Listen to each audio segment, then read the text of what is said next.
great evil, in my humble opinion, which haunts our enterprise, and I say this realizing I'm setting the fox among the chickens, the great evil that has been allowed to flourish in the absence of mathematical understanding is relativism. It's relativism. And what is relativism? It's the idea that there is no distinction between shit and shinola. That all ideas are somehow operating on equal footing.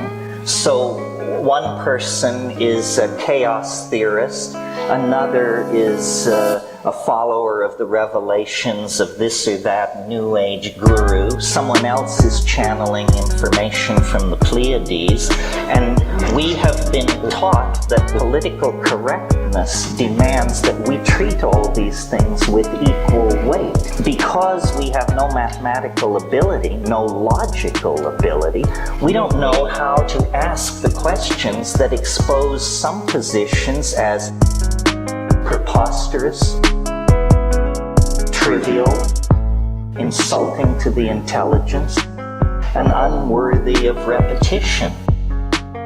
We all are very comfortable bashing science and flailing away at that, but that isn't our enemy. Science is capable of undertaking its own reformation and critique and has been engaged in that fairly vigorously for some time. The enemy that will really subvert the enterprise of building a world based on clarity is the belief that we cannot point out the pernicious forms of idiocy that flourish in our own community.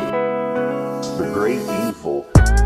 This problem is growing worse all the time. We are not willing to take on the karma involved in argument and discourse that actually gores somebody's ox.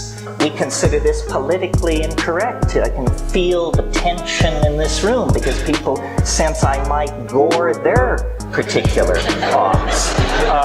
If we had learned mathematical logic or reason or rules of evidence, when someone approaches us excited to inform us that the ruins of Lemuria have been spotted in the deep sea off Big Sur, or something like that, we would be able to respond to that with the contempt it deserves.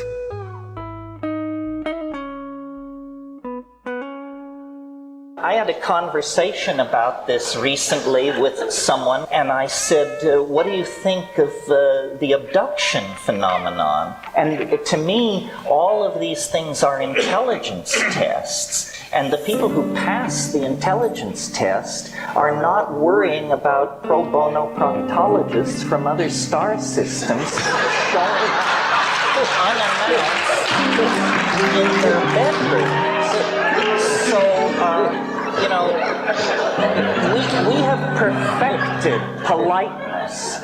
We have perfected the ability to listen to damn foolishness without betraying by so much as the flick of an eyebrow that we realize what we're in the presence of.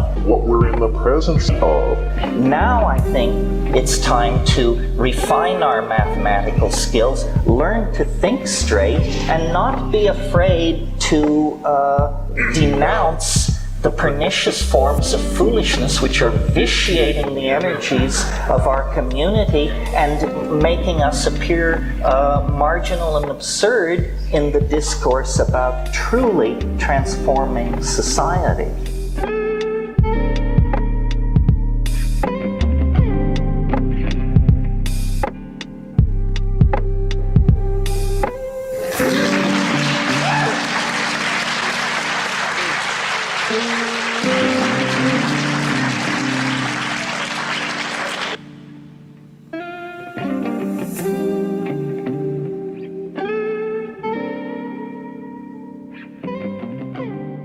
The great evil